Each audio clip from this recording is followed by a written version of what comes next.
Eu quero situar você na mensagem dessa noite. Nós que domingo passado ministramos sobre o texto de Isaías 6. Isaías capítulo 6, nós lemos a palavra de Deus, aonde Isaías teve a visão e viu o Senhor assentado sobre um alto e sublime trono. Estavam ali os serafins adorando ao Senhor, declarando que Ele é santo, santo, santo é o Senhor dos exércitos. Logo em seguida dessa visão, Isaías declarou o seu pecado. Ele disse: ai de mim, que vou perecendo, pois sou um homem de impuros lábios, e habito no meio de um povo de impuros lábios. E eu vi o Senhor. Ele temia pela sua vida, ele morreria por ver a Deus estando naquela condição. Logo em seguida que ele fez isso, a Bíblia diz que um dos serafins voou, pegou uma brasa viva que estava no altar, com uma tenaz, e tocou os seus lábios, e disse: vê, isto que tocou os teus lábios purificou o teu pecado. Ele teve o seu pecado e a sua iniquidade limpa.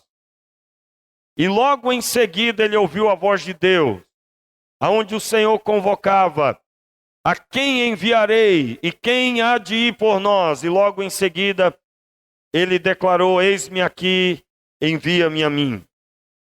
Nós temos ouvido sobre a necessidade número 1 das nossas vidas, que é o Senhor. Nós precisamos da comunhão com Deus. E esse texto destaca que essa comunhão foi estabelecida. Mas quando ele confessou o seu pecado e a sua iniquidade foi lavada, seu pecado foi purificado. E então houve a interação de Isaías com Deus, aonde Isaías ia em nome do Senhor. Ele pôde dizer sim para o chamado de Deus. Com essa observação, nós sabemos pela palavra que realmente alguém só pode se dar ao Senhor se primeiro tiver confessado seu pecado. O pecado de Isaías só foi revelado quando Deus se revelou, quando Deus se manifestou a ele.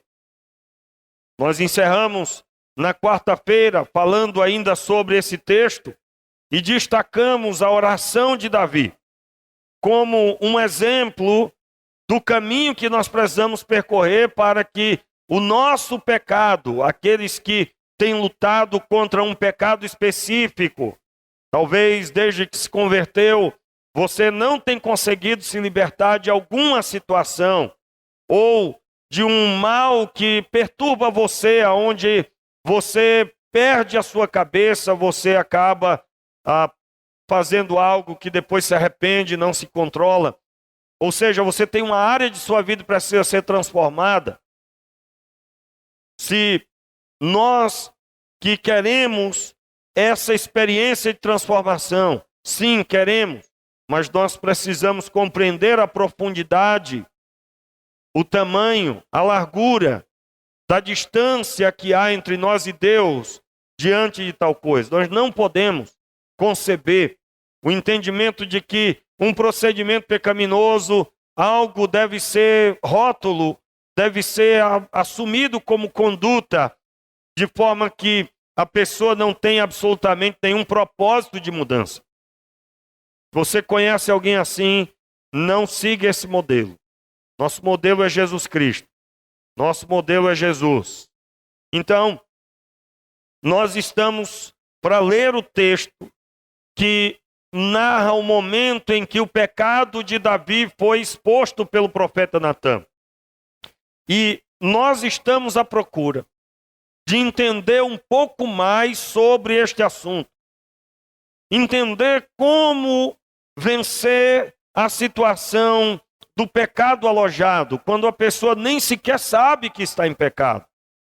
Como nós lemos o texto de Salmo 51, aonde narra a oração de Davi, oração pelo qual ele registrou escrevendo, se tornou um salmo. Essa oração de Davi onde ele cita pecado, iniquidade, o assunto pecado, por mais de 7 vezes. Tamanha a profundidade da percepção que ele recebeu. E eu gostaria de abordar mais um pouco esse assunto, mas agora, lendo com você o texto que mostra o momento da revelação do seu pecado.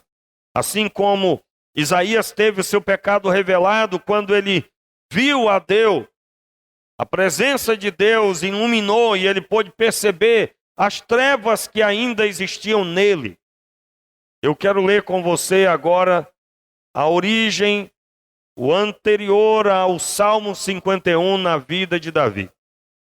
Que na mesma linha havia um empecilho chamado pecado e esse empecilho foi retirado e a comunhão foi restabelecida. Vamos ler 2 Samuel 12, do versículo 1 em diante. Diz assim: O Senhor enviou Natã a Davi. Entrando ele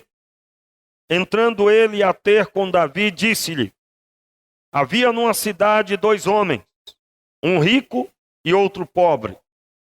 O rico tinha ovelhas e gado em grande número, mas o pobre não tinha coisa nenhuma, senão um pequeno cordeiro, uma pequena cordeira que comprara e criara, e que em sua casa crescera, junto com seus filhos. Do seu bocado comia, do seu copo bebia e dormia em seu regaço. Ele a tinha como filha.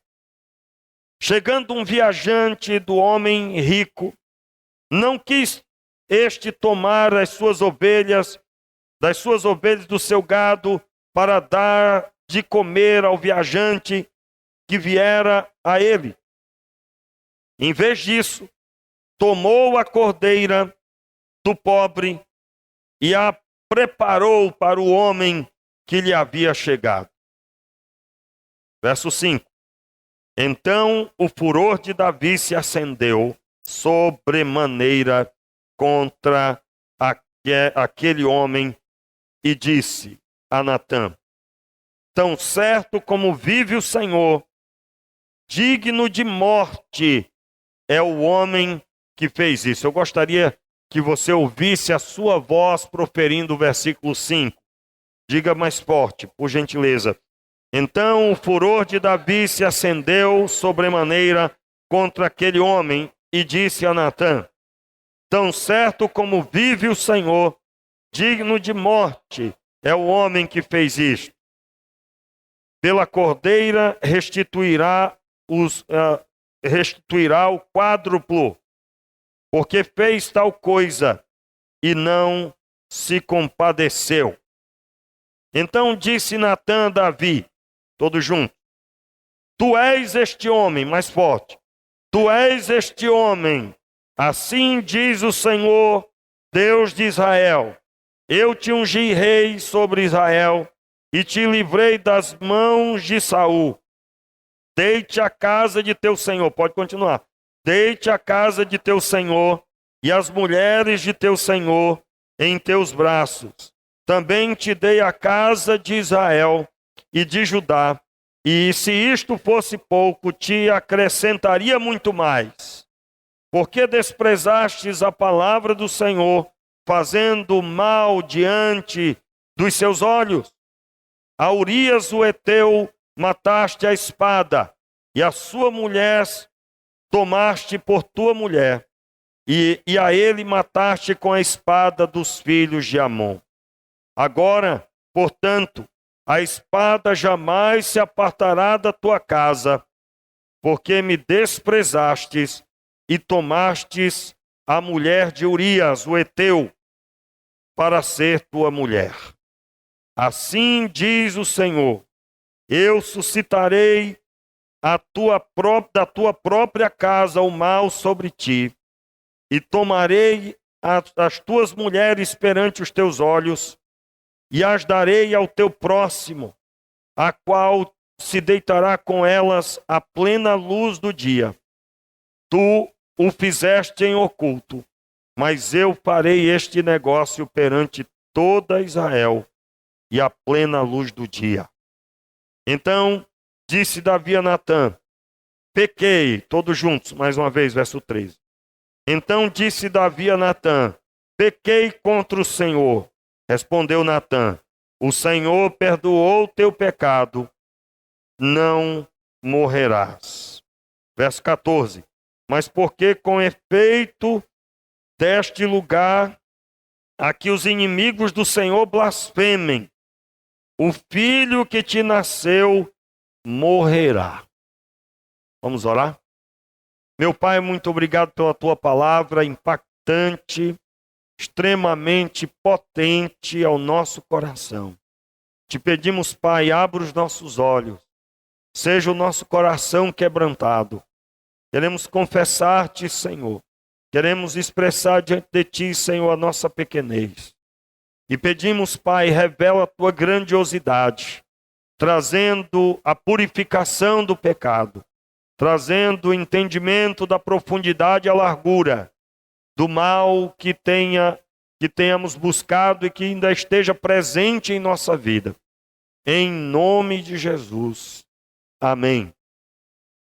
Meus irmãos, texto forte, não é? Muito forte. Como eu disse, nós estamos buscando compreender um pouco mais sobre essa conexão com Deus. Sobre a conexão que foi com Isaías e agora na pessoa de Davi. O texto bíblico declara que ele estava assentado na sala real.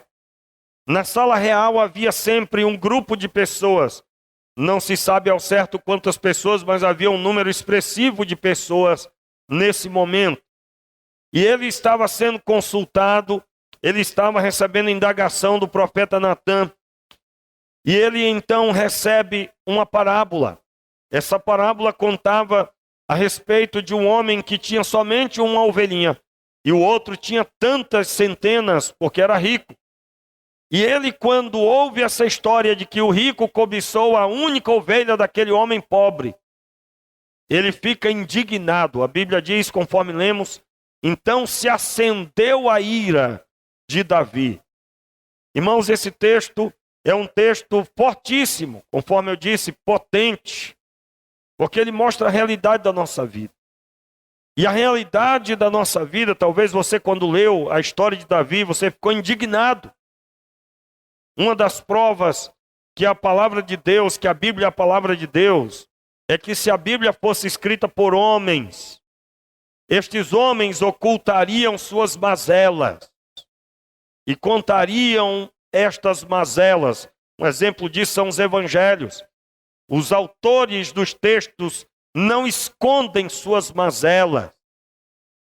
Na pessoa de Pedro, na pessoa dos discípulos, aonde o registro, como por exemplo Lucas, que só escreveu o texto de Lucas, o evangelho de Lucas, fruto do que ouviu das testemunhas oculares. Lucas, a registro que ele andou com Paulo.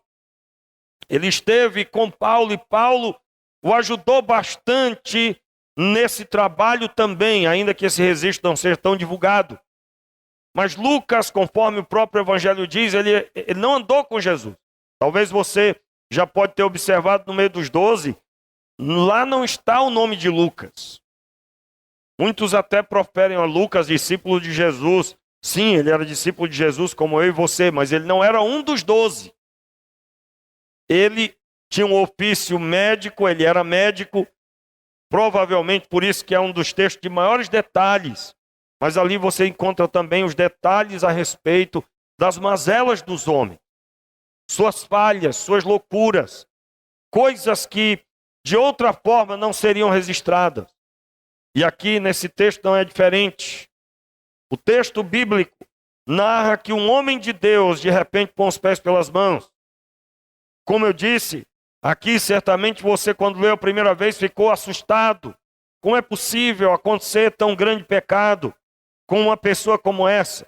Aliás, irmãos, uma das realidades que nós precisamos encarar é um erro clássico cometido. O próprio Jesus narra isso quando ele confronta os líderes religiosos da época. Ele diz aos líderes religiosos, quando ele confronta os fariseus, os saduceus, ele diz: olha, vocês dizem que se vocês estivessem no tempo dos seus pais, vocês não teriam feito o que eles fizeram. Bem semelhante é o que se ouve hoje no nosso tempo. Você encontra de vez em quando alguém que diz assim: ah, se eu vivesse na época dos discípulos, aí é claro, diz de uma outra forma, não é?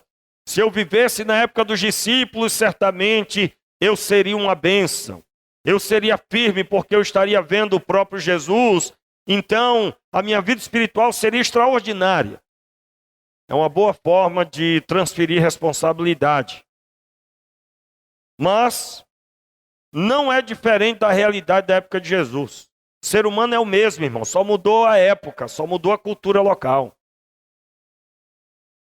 Da mesma forma, os líderes religiosos diziam: nós não teríamos matado os profetas. Em outras palavras, nós tivéssemos vivido na época de nossos pais, nós não teríamos feito o que eles fizeram.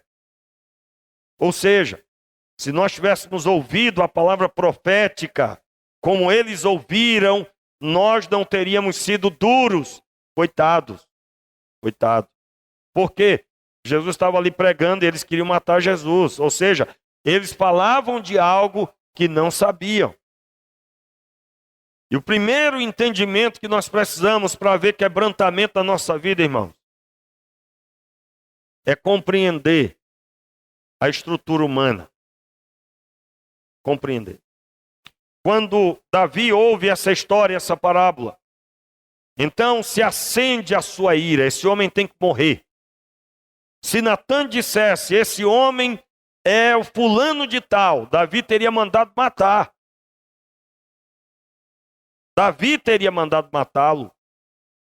E Davi teria feito isso merecedor da morte. Qual a reflexão para a nossa vida? Isso acontece, irmãos, em todos os lugares, todos os dias. A diferença é que eu posso estar falando que acontece na casa dos outros, não na minha. A diferença é que eu posso dizer que acontece na minha casa, mas não comigo. E eu digo a você que acontece ou já aconteceu. Como assim? Você já deve ter encontrado alguém indignado com alguém que teceu um comentário que você não concorda sobre você mesmo. Forma bonita de falar, não é? Você deve ter ficado indignado com alguém que teceu um comentário que você não concorda sobre você mesmo. Uma forma bonita de falar, não é? Qual seria a forma mais direta? Você deve ter ficado indignado quando alguém fofocou de você. Mas eu pergunto, você nunca falou algo de alguém que você entendia que era, ou que você deduziu que é, que você interpretou que a pessoa é ou faz? É claro que a resposta é sim. Amém, irmão? Um amém fraquíssimo, né? Eu percebo a santidade dos irmãos. Como assim, irmãos? Deixa eu explicar, irmãos, isso. Você está lá reunido entre amigos, e aí alguém cita o nome de alguém que você conhece. E aí você tece um comentário que move sobre aquela pessoa algo que você não pode provar, que você não pode afirmar com certeza, mas você tece o comentário. Se aquela pessoa soubesse, ouvisse esse comentário, ficaria indignado ou não? Ficaria. Justamente essa pessoa ficaria indignada. E essa que comentou, se ela soubesse que alguém fez a mesma coisa, só que agora com o nome dela, ela ficaria indignada. O que eu estou dizendo é que é exatamente dessa forma. Nós podemos falar, e é só o que eu penso. Mas quando alguém fala o que pensa a nosso respeito, nós podemos ficar extremamente aborrecidos. Qual a lógica desse entendimento? quando você for ficar indignado com alguém, você deve se lembrar que você também está sujeito a cometer esse erro, ou você já cometeu em algum momento.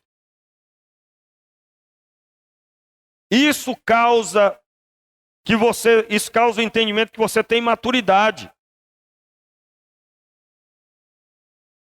Por quê?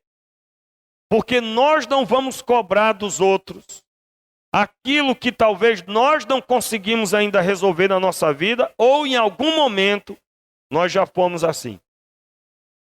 Isso vai causar você amar o seu irmão. Como assim? Se eu for agora viver somente se todos tiverem uma boa impressão a meu respeito, você não vai viver. Porque nem Jesus escapou. Chamavam Jesus de comilão e beberrão. O próprio Jesus no Evangelho diz isso. A João Batista também falavam mal. E a mim, vocês dizem que eu não passo de um comilão e um beberrão. Por quê, irmãos? Jesus estava sempre se reunindo com alguém em sua casa. Foram questionar até mesmo por que os discípulos de Jesus não jejuavam. Ou seja, vocês estão comendo muito. Os discípulos de João Batista jejuam. E o dos fariseus também. Mas vocês não jejuam. Então as pessoas, elas vão citar, e aliás Jesus tinha um coração completamente sarado. Porque você conhece o texto onde ele pergunta a Pedro e aos discípulos: o que dizeis que eu sou? O que falam de mim? E aí começaram a tecer comentários de que Jesus não concordava. Qual era o comentário? Dizem que o Senhor é Elias. Outros dizem que o Senhor é um dos profetas. Há quem diga que João Batista ressuscitou. O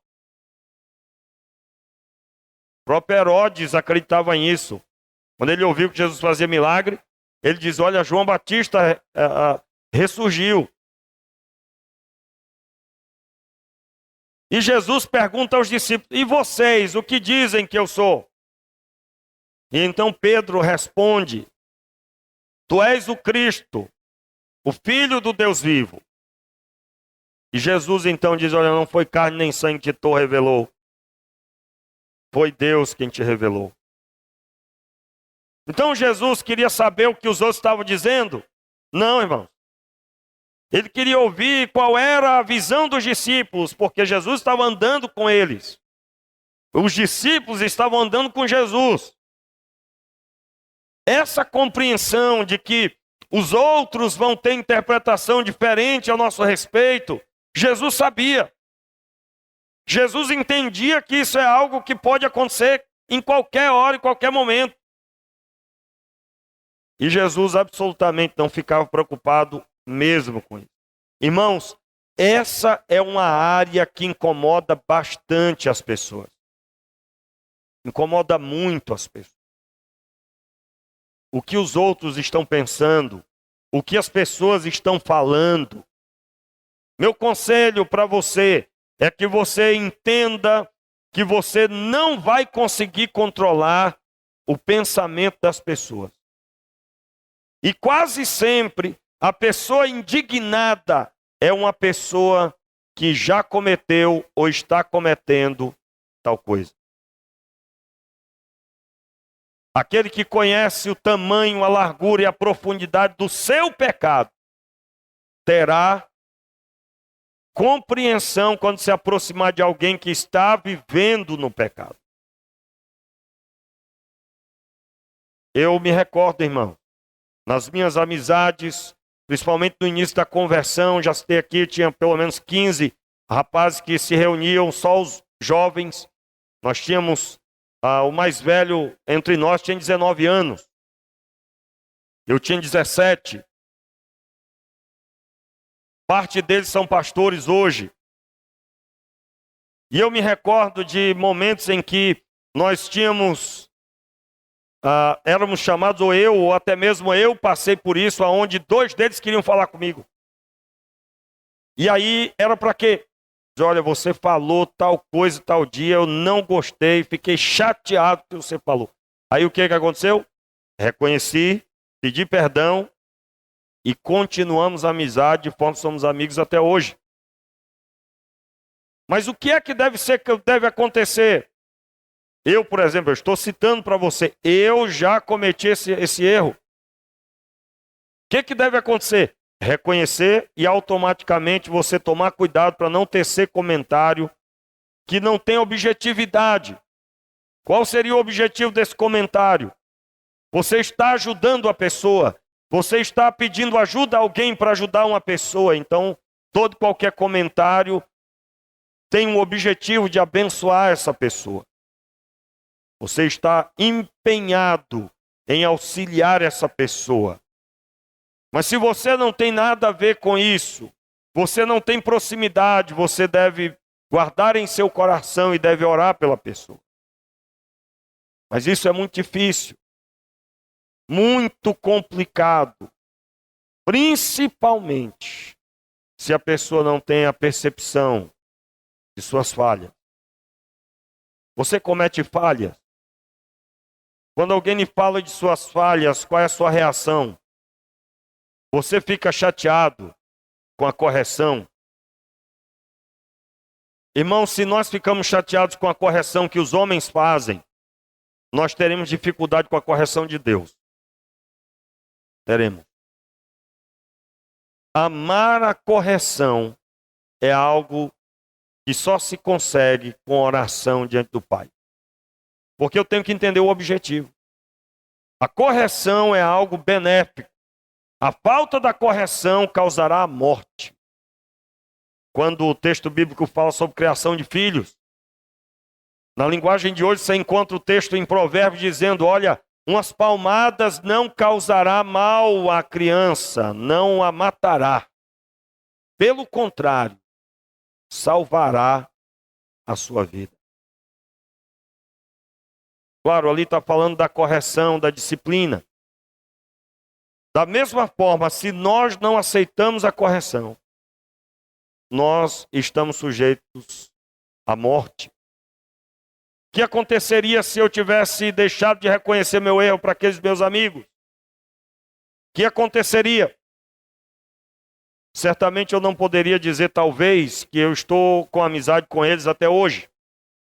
Amizades fortalecidas, elas são alcançadas não com a perfeição, mas são alcançadas com o reconhecimento dos erros. E a pessoa recomeçar confiante de que aquela amizade é mais forte do que os erros. Se você está à procura de amizades fortes, na sua visão, amizades fortes são amizades que a pessoa não tem falha. Desculpa, mas você não vai ter amizade com ninguém. Porque todos nós temos uma área que estamos sujeitos a errar mais do que o outro. Qual é a visão que eu tenho que ter? Eu não estou aqui, irmãos, legalizando que essa é a realidade, viu? Eu não estou aqui dizendo, olha, você tem que se conformar, a vida é assim mesmo. Não, não estou dizendo isso. Eu estou dizendo que nós temos que ter a percepção, a humildade de reconhecer que nós temos áreas das nossas vidas que precisam ser transformadas. E Davi partiu para corrigir, estando no erro. Ele partiu para dizer o que tinha que ser feito, precisando que ele é que tinha que ser corrigido. Então, nós podemos ter, irmãos, é incrível, né? Mas conta a história, no tempo que eu era seminarista, o pastor Alexandre contou essa história de uma pessoa que o criticava direto.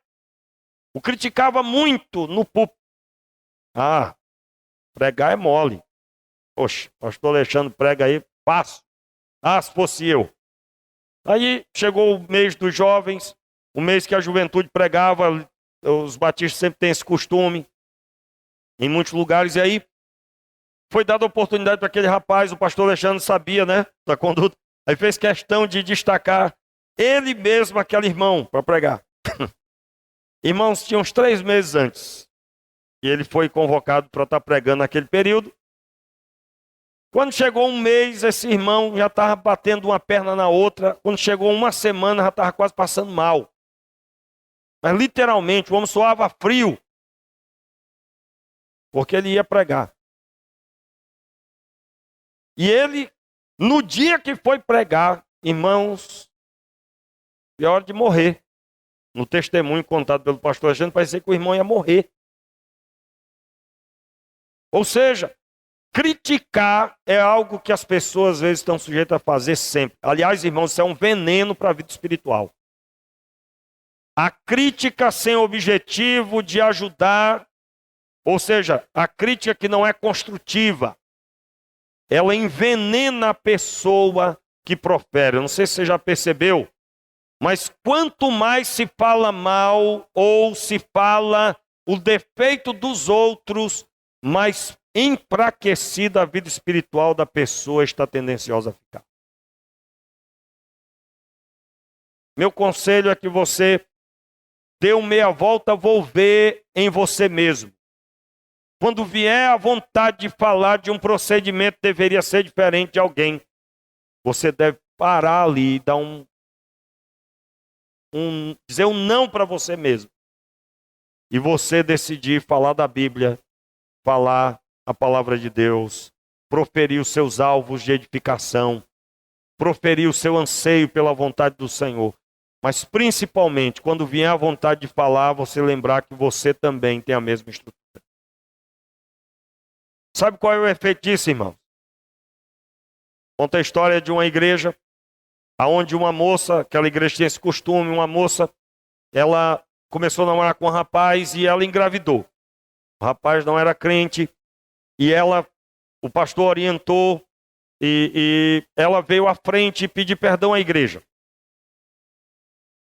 Era o formato daquela igreja, vir à frente pedir perdão.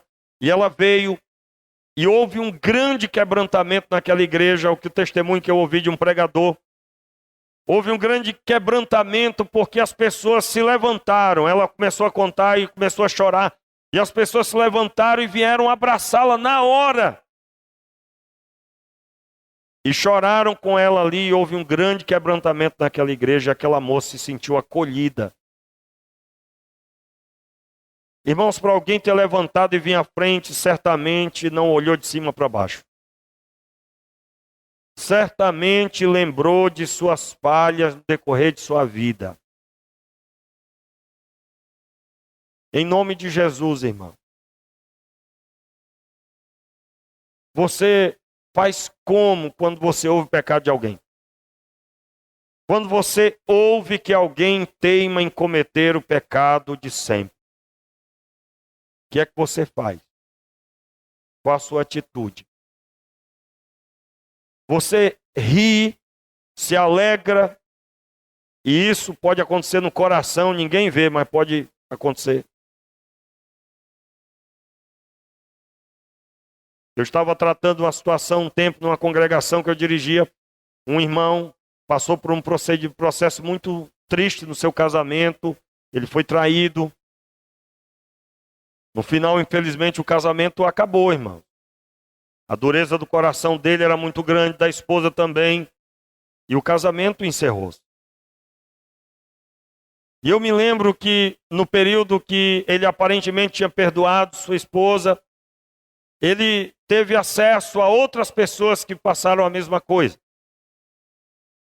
E eu notei uma certa satisfação nas palavras dele. E é claro, eu tive que chamá-lo para conversar. Irmãos, como pode alguém se alegrar com a destruição de outra família? Por que satisfação? Porque o ser humano, no seu coitadismo, se alegra quando vê o outro passar o que também ele passou. Viu aí? Viu aí como realmente não dá para confiar? Aí tem várias faces, né? Alguns vão dizer, viu como não dá para confiar e tudo. A pessoa que está doente, irmão, está falando isso. Como é que deveria ser? Viu aí como a estrutura humana sem Deus só tem um anseio, o pecado. Era essa a forma de se expressar. Meu Deus, alguém precisa ajudar esse rapaz, porque olha, eu passei E eu não desejo para ninguém passar isso. Essa pessoa iria correr para abraçar, irmão. Eu digo a você, meus irmãos, no meio das igrejas nós temos muita gente que diante do pecado do outro faria o que Davi fez. Ficaria indignado. Esse homem tem que morrer. Mas eu gostaria de chamar a sua atenção para essa realidade. Onde uma pessoa pode estar tão alheia à sua realidade espiritual, que aponta, fica indignada. Eu já vi, infelizmente, irmãos, não poucas situações. Posso dizer que foram poucas porque, enfim, não dá para comparar com a igreja num todo, né? Não é todo dia que cai pastor. Mas o que eu já vi de pastores, que eles sempre foram uma bênção, mas no dia que ele cometeu o erro, houve uma reviravolta. Quem amava não ama mais agora. Quem respeitava agora xinga, fala, despreza. Xinga, pastor. Irmão, você sabia que tem xingamento no meio de crentes? Só não é palavrão, do jeito que é dito lá fora. Viu aí como não presta? Isso é um xingamento mesmo. Por quê? A pergunta é, você está sujeito também ou não? Você pode cair ou não? Pois é, mas a estrutura é como se estivesse sentado num trono, que nem Davi. Olhando de cima para baixo, como era o trono do rei. E se indignando. Eu quero te ajudar a refletir um pouco mais sobre isso. Fazendo você lembrar de todos os erros que você já ouviu em outras igrejas. E eu quero te ajudar a refletir um pouquinho mais quando você abriu a boca e disse, graças a Deus, porque lá na igreja eu não passo por isso. Meu irmão, você estava na insensibilidade do pecado. Porque aqui só não aconteceu porque Jesus teve misericórdia. Porque senão, irmão, vai todo mundo para o chão e ninguém fica em pé. Alguém pensa contrário, irmão? Você está de pé por quê? Porque a força do seu braço te sustenta? É pela força do seu braço que você está em Cristo? Claro que não. 100% da nossa vida espiritual é promovida por Deus.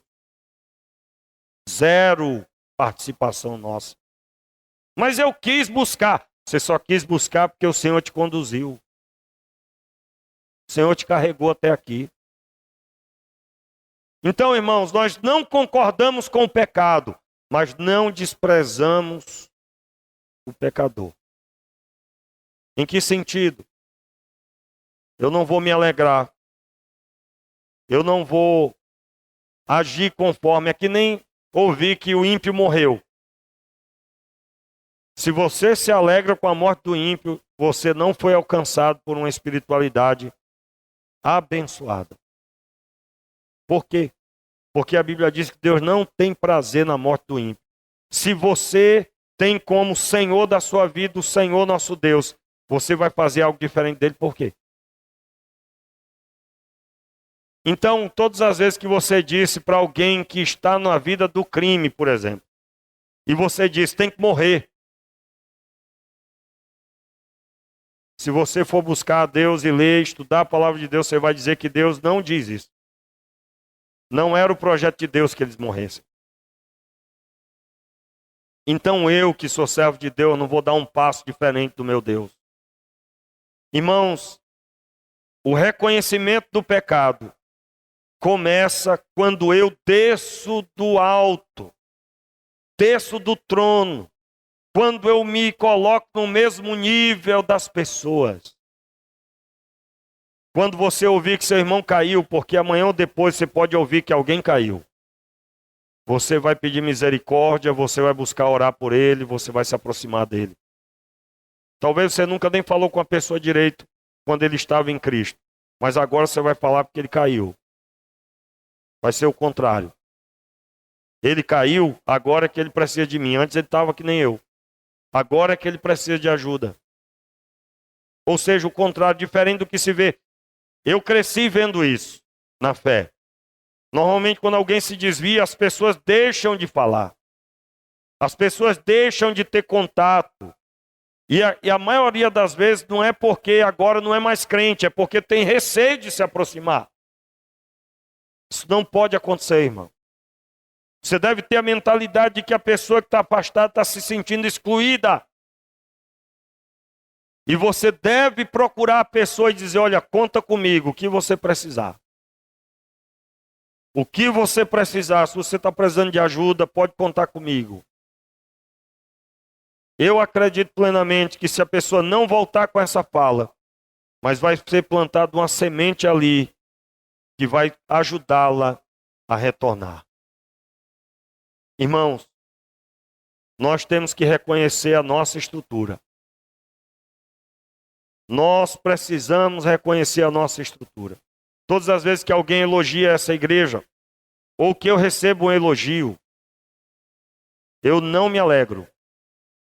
Porque normalmente a pessoa, quando me conta alguma coisa, pastor, foi uma bênção. E aí ela às vezes até conta, né? Quando eu estava em tal lugar não era nada disso, eu não tinha nada disso. Eu não me alegro. Quando alguém chega para mim e diz, pastor, olha, eu já tive vários, já ouvi isso algumas vezes. Eu já tive vários pastores no decorrer do tempo. A pessoa às vezes viajou, morou em vários lugares. Tive vários pastores. Olha, mas o Senhor superou eles nisso, nisso, nisso. Eu já ouvi isso algumas vezes. Eu não me alegro. Porque eu entendo que a vontade de Deus é que todo pastor deveria ouvir isso das suas ovelhas. E naquilo que a pessoa estava dizendo para mim, não deveria ter alguém contrário que fizesse ela observar isso em mim. Quantos estão entendendo? Eu estou dizendo aqui, irmãos, se você passou por uma igreja, ou você conhece uma igreja que vai mal, que o pastor não tem o que pregar no púlpito, que a igreja está morrendo, que as pessoas estão morrendo, nós não deveríamos olhar para aquela que as pessoas estão edificadas, abençoadas, e bater no peito e nos alegrar. Nós deveríamos chorar porque aquela outra não está abençoada. É por isso que eu não oro por denominação, não oro só pela nossa denominação. Eu não oro só pela igreja A, B ou C, mas por todas as igrejas. Eu, quando oro, e aqueles que participam das vigílias devem ter ouvido pessoalmente. Senhor, abençoa as igrejas, Senhor. Abençoe a liderança das igrejas. Abençoe os diáconos, os presbíteros. Nós não temos presbítero na nossa denominação, mas lá na outra denominação tem. E na minha oração eu reconheço eles como presbítero. Quantas pessoas não reconhecem as outras igrejas, porque são diferentes da sua? Irmãos, no céu não consta a Igreja Batista. Não consta a Assembleia de Deus. Não consta a Presbiteriana. Mas consta você. Consta o seu nome. Nós temos a oportunidade de começar aqui entre nós. Pastor, quando que vai acontecer na minha vida? O profeta foi até Davi. O profeta simbolizava a voz de Deus, a palavra de Deus. Qual é o meu conselho para você? Busque a palavra. Busque ouvir na palavra de Deus. Fique de pé no seu lugar, vamos orar. E eu quero dar oportunidade a você de se arrepender do seu pecado. Irmãos, eu estou aqui incomodado, sabe? Porque a sensação que eu tenho é que está todo mundo em pecado aqui. Como assim? Todo mundo aqui já falou demais de alguém. Essa é a sensação que eu tenho. E por que eu estou incomodado? Porque eu estou com dedinho, alguns chamam assim, estou com dedinho, né? Eu estou com receio de falar isso aqui, porque pode magoar alguém. O pastor disse que eu estou em pecado. Quem é ele para falar da minha vida? Meu irmão, você está em pecado mesmo. Você está em pecado mesmo, porque você olhou para você e disse, eu. Você sabe Uma vez, irmãos, aqui nessa igreja, um rapaz entrou aqui de terno e gravata. Ele queria falar comigo no final. Aí eu digo, pois não. Irmão, eu fiquei até com vergonha que eu não estava bonito daquele jeito para receber aquela sumidade, aquela autoridade. E literalmente, irmãos, ele tirou uma carteirinha e fez assim. Eu me senti assim naquele filme americano. Fez assim, ó, no meu rosto. E tinha um nome bem grande assim. Autoridade eclesiástica. Aí eu digo, meu Deus do céu. Aí eu digo, pois não. Você sabe para que era? Ele tinha vindo de outro lugar. E ele disse que eu tinha que tomar uma providência. Porque tinha uma pessoa frequentando aqui que eu tinha que saber os pecados que ela cometia. E essa pessoa era a cunhada dele. E ele queria que eu soubesse os pecados para botá-la para fora daqui. Irmão, na hora eu tive que orar a Deus pedindo misericórdia. Porque eu disse, meu Deus do céu, esse homem é autoridade eclesiástica da onde? Só pode ser das trevas. Porque se a pessoa está vindo aqui, a pessoa visitava. Se a pessoa está vindo aqui e comete esse monte de pecado que ele está dizendo, ela está vindo no lugar certo. Amém, irmão? Mas de onde é que esse senhor tirou que eu tenho que pôr lá para fora daqui? E aí só Deus para dar graça e dar muita paciência, amor e cuidado naquele momento. Mas eu digo a você, irmãos, que um pouco disso tem permeado os nossos corações. Nós precisamos, irmãos, diante das mazelas que ouvimos, da humildade de reconhecer que podia ser eu. Podia ser eu mesmo. Quando você passar por um mendigo na rua, você precisa olhar dizendo, poderia ser eu. Aliás, muitos que estão na rua hoje já foram crentes. Já estiveram na igreja.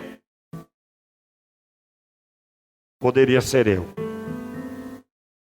O resultado dessa percepção é que nós vamos abraçar as pessoas mais. Nós vamos amar mais as pessoas. Nós vamos acolher mais as pessoas. Elas vão se sentir bem com a gente. E elas não vão entender até e vão dizer, mas você não sabe o que eu fiz. Eu digo, eu sei o que você fez. Mas Deus não abre mão de você, por que eu vou abrir? Mas sobre o meu pecado, o que você tem a dizer? Esse pecado aí você tem que deixar. Mas você não vai me repudiar por causa disso? Não, você não. O pecado sai e você fica. Amém, irmão? Feche os seus olhos e agora peça perdão ao Pai. Se você tem fofocado mesmo das pessoas, você não tem ajudado, tem falado mal, peça perdão. E decida hoje ajudar essa pessoa em oração. A falha dela poderia ser a sua. Em nome de Jesus. Senhor, gera em nós, Senhor, um coração humilde. Um coração cheio de amor. Um amor segundo o teu coração. Meu Pai, mude a nossa vida. Transforma o nosso coração, Pai. Retira de nós toda indignação com o pecado das pessoas.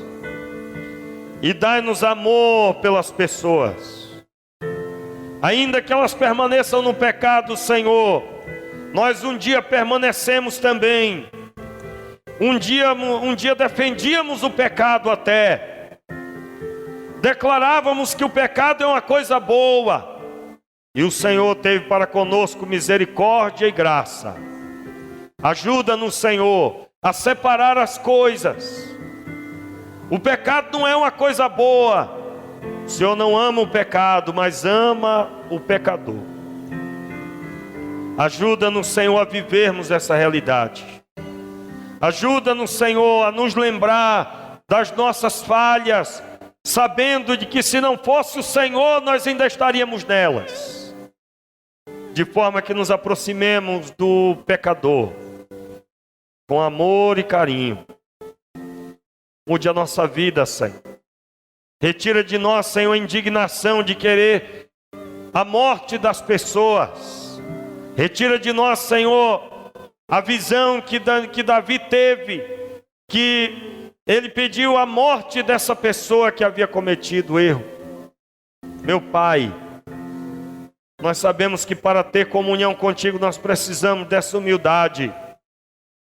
Retira de nós, Senhor, essa ânsia de sermos maiores do que os outros, melhores do que os outros, como se não cometêssemos ou não tivéssemos nunca cometido erro. Tem misericórdia, Pai. E olhe, Senhor, para nós com a tua graça e misericórdia. Ajuda-nos, Senhor. Coloque a mão no seu coração, meu irmão. Meu Pai, transforma assim como as nossas mãos estão sobre os nossos corações. Seja a tua mão rica e poderosa sobre o nosso coração. Que essa semana, Senhor, pessoas recebam um telefonema, se estiverem tão distantes, em outra cidade até, ou até mesmo fora desse país. Que elas recebam um telefonema desse teu filho, dessa tua filha, com graça e misericórdia. Senhor, nós vamos sair por aquela porta, vamos ver tantas coisas fora da visão, tantas pessoas se esbaldando até no pecado, mas nós te pedimos, Senhor, enche o nosso coração de amor pelas pessoas, de forma que elas percebam que nós não somos aqueles que estão dizendo tem que morrer, mas sim dispostos a abraçar e amar. Senhor, perdoa aqueles que se desviaram pelos maus tratos que nós fizemos. Perdoa, Senhor, por todo comentário que tecemos, que não agradou o teu coração. Perdoa, Senhor, por todo o pecado cometido contra o irmão. Senhor, dai-nos amor uns pelos outros. Mude a nossa vida, Senhor. Mostra-nos o nosso pecado. Em nome de Jesus. Confesse o seu pecado, meu irmão. Em nome de Jesus. Confesse o seu pecado. Se você está hoje aqui e não consegue perceber pecado nenhum, peça para Deus te mostrar as áreas que você precisa mudar. Em nome de Jesus. Davi era para ter dito: Senhor, eu pequei antes de Natan ter aparecido. Ele só disse depois que a sentença já tinha sido determinada. Senhor, tem misericórdia de nós, Senhor. Receba o nosso arrependimento. Receba, Senhor, o nosso arrependimento. Nós nos arrependemos, Senhor. Nos arrependemos, Senhor. Nos arrependemos, Senhor. Pedimos, Pai, misericórdia. Misericórdia, Senhor. Misericórdia de nós, Senhor. Faça-nos, Senhor, genuínos discípulos. Discípulos segundo o Senhor, segundo Jesus Cristo. Discípulos que vão orar pelos enfermos, que vão cuidar das pessoas, que vão auxiliar as pessoas com amor e carinho. Senhor, dai-nos, Senhor, amor pelas pessoas. Perdoa o nosso pecado, Pai. Em nome de Jesus. E agora que o amor de Deus, que a graça do nosso Senhor e Salvador Jesus Cristo, que as consolações do Espírito Santo estejam sobre a tua vida, sobre a tua casa, sobre o teu trabalho e aonde colocar a planta dos teus pés. Em nome de Jesus. Amém.